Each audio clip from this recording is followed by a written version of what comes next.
بسم اللہ الرحمن الرحیم نحمدہ و نصلی علی رسولہ الکریم اما بعد صدر محترم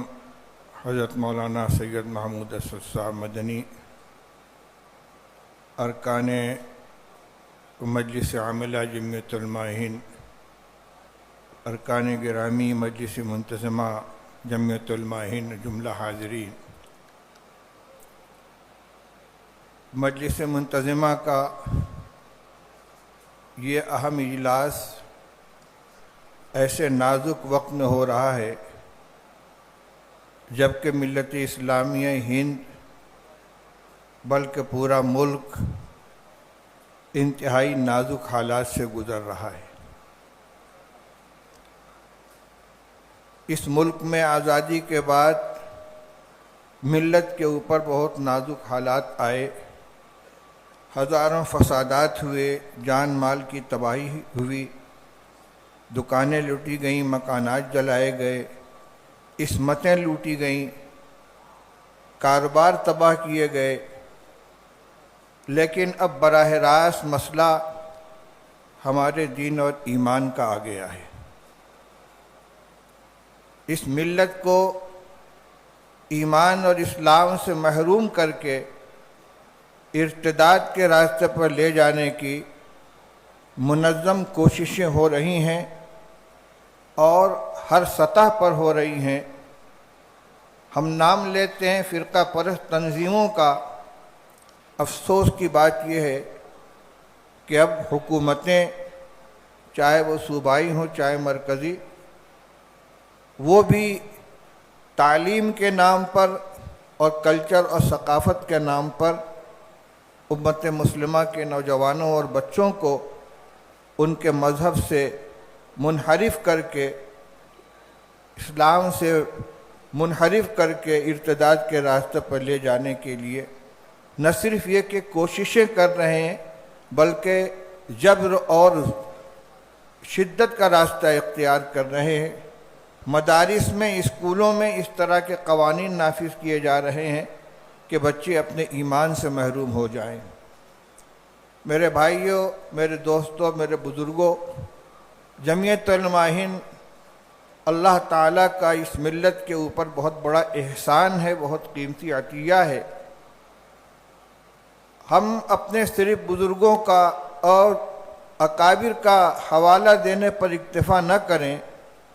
بلکہ آج کے حالات میں یہ سوچیں کہ ہمارے وہ اکابر اگر زندہ ہوتے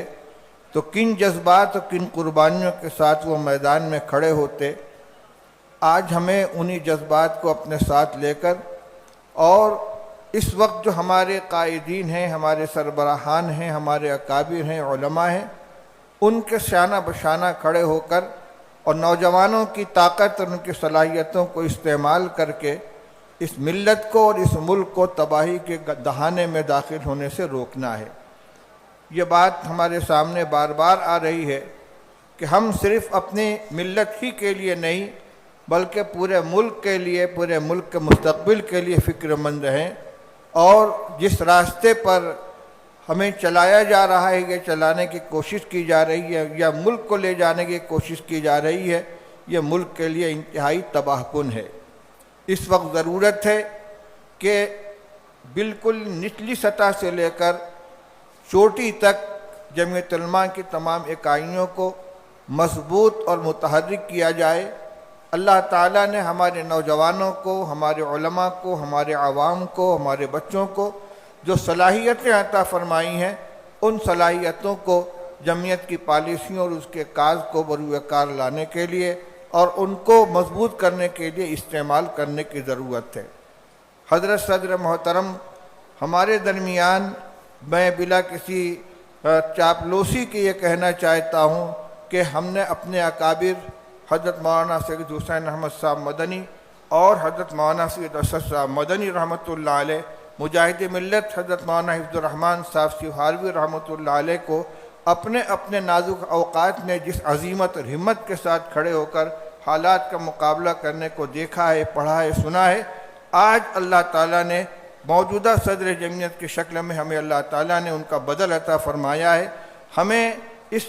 قیادت کو بھرپور قوت پہنچانی چاہیے، ان کے جذبات کی قدر کرنی چاہیے، اور اللہ نے ہمیں جتنی صلاحیتیں دی ہیں جان مال کی قربانی کے ساتھ ان کے شانہ بشانہ کھڑے ہو کر ان کے خواب کو شرمید تعبیر کرنے کی کوشش کرنی چاہیے۔ اللہ تعالی ہمیں اس کی توفیق عطا فرمائے۔ آج یہ پہلا اجلاس ہے، دعا فرمائیں کہ اللہ تعالی بہترین فیصلوں کی ہمیں توفیق عطا فرمائے، اور یہاں سے جو ہم واپس جائیں تو کچھ عزائم لے کر جائیں اور ان کے اندر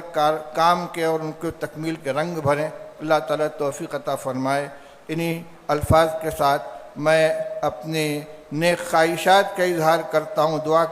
کرتا ہوں کہ اللہ تعالیٰ ہم سب کو مل کر ملت کی اس کشتی کو پار لگانے کی اور ملت کے تئیں اپنی ذمہ داریوں کو ادا کرنے کی توفیق عطا فرمائیں۔ وآخر دعوانا ان الحمد للہ رب العالمین۔